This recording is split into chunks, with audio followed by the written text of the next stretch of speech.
Hi guys, my name is Sam from Classic Fine Food and I'm the pastry category manager. And we have here with us James today from Gauthier Gautier. Hello James. Hello, how are you? I'm good. Thank you for coming. Not at all. Very pleased to be here. So, do you mind telling us where you're from? Yes. Why you're here today? So I'm the marketing director for a company called Gauthier Soho, and this is a restaurant in Soho in London. And in 2021, we became vegan, completely plant-based, after maybe 5 years of transforming ourselves in this direction.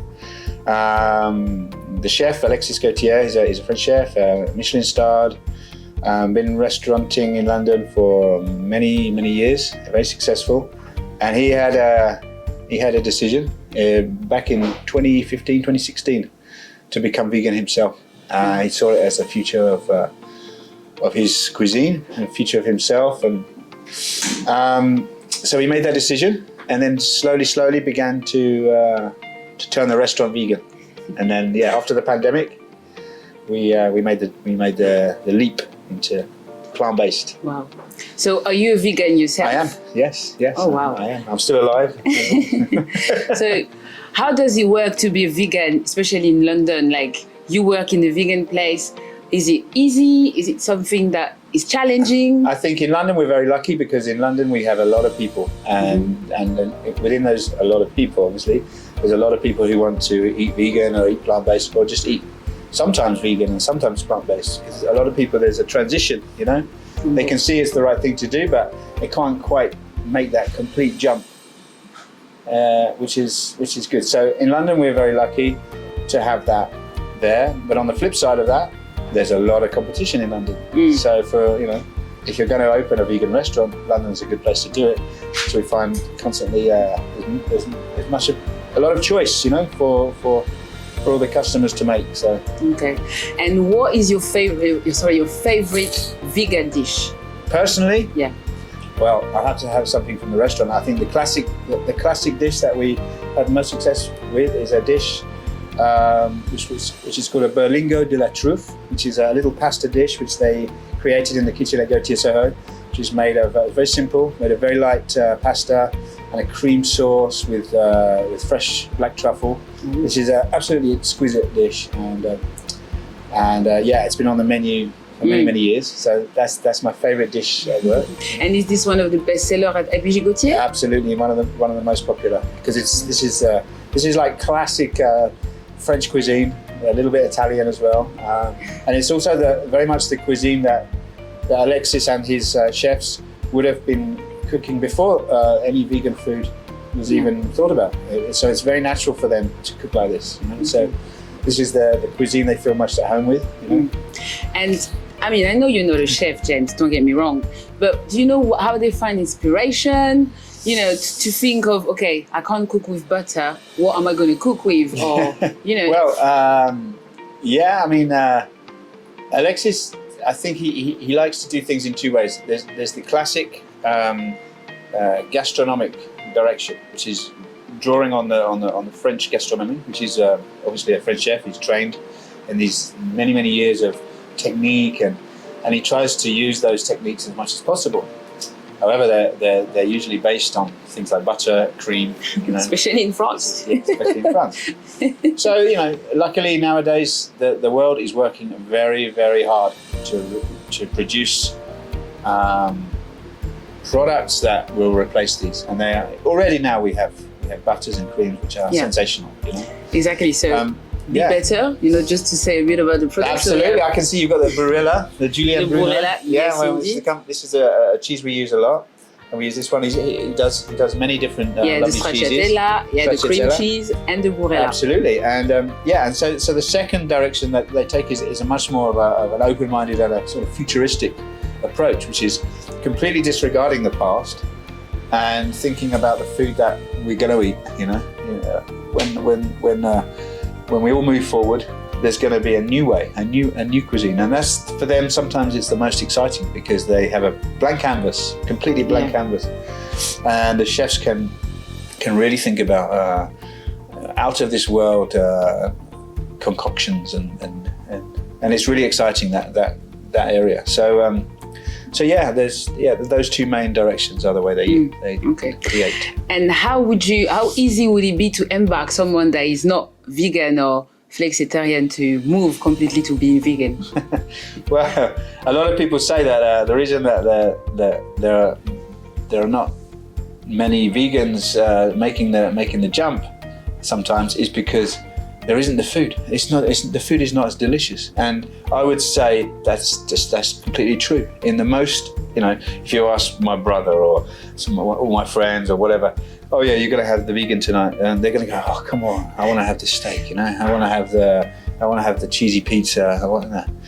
And it's true, because for many years there just wasn't these, there wasn't people out there making these amazing things. But now I can tell you there are some sensational things, and some of the foods I've eaten, some of the dishes that the chefs are making are really, really nice. And also it's a different feeling, what you don't realize is, if you're not a vegan person, is the completely different feeling that you have. You don't wake up in the morning and feel all heavy, or you don't have that tiredness, that you get with those animal fats. And it's a realization that you take for granted. So it's explaining those things to people, and hopefully they will see that there is life after fat. Because that's the main thing. The main thing about not being non-vegan is, and what we all forget, is the animal fat is everywhere. It's in everything. It's in a bag of crisps. It's in every cake you eat from Pret or Costa or whatever has got something in there which is giving it that body, and we've all become used to that in everything we eat, and it's an addiction. And once you remove that, it takes a while. There's a bit of a sort of a cold turkey. There's like a but then your body naturally realizes that you don't need this heavy fat in every single thing you eat. You just don't. A bit of a controversial question. Yeah. Do you miss meat? Of course. I mean, meat. I will say I was the biggest meat fan ever. I was the biggest meat fan ever. And my journey to it was like many other people's. It took a while, But my mother was an animal rights protester for years, so she always, in the back of my mind, I was always being told, there's this world that you don't know about, and I would always lie to myself. I would always say, oh, come on, Just leave me alone. And it happened in stages. From very early on, from about 15, 16 years old, I've decided to never eat chicken outside of the home. So unless I could tell where a chicken had been reared or whatever, and buy free range, wonderful chicken from a butcher. So I stopped eating chicken and things like curries and whatever, because I knew that chicken was a disaster. Everybody knows that. It's a terrible thing, the way they make chicken. And so I was capable of doing it, But I would say to myself, oh, well, you can't factory farm lambs, so that's okay. I can eat lambs, And I would invent these kind of ridiculous rules in my head to justify what I was doing, And one by one, I would take out another thing, and I think, no. Now I know how it's made. I can't do that anymore. Like the salami. I suddenly realised that salami, the best salami in the world, comes from Spain and Italy, and I realised that there's absolutely zero welfare in these animals. So I started to cut that out, and bit by bit I did it. But yeah, of course you miss anything you remember. It's like anything nice but bad. You can be a drug addict and miss heroin. I'm sure they do. But it's I can say that I'm not ashamed to say it. Yeah, of course. And can we talk a bit about sustainability? Yes, of course. Yes. Absolutely. Yeah. I mean, sustainability is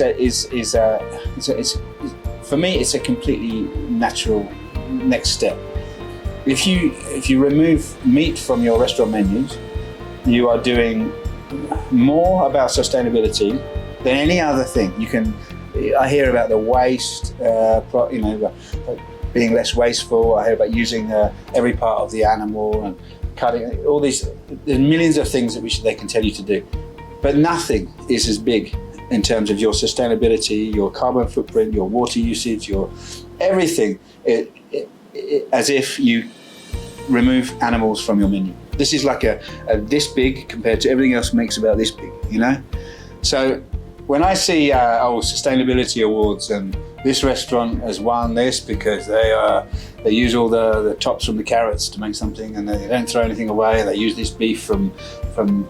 I laugh about it because this is not, for me. It's sustainability on a tiny scale because they're completely removing the elephant in the room, which is you're claiming to be sustainable, and you're serving a side of beef, which is it's like the least sustainable thing you can possibly do in a restaurant is serve beef, you know? So I say remove the word sustainable from any restaurant marketing unless you are plant-based.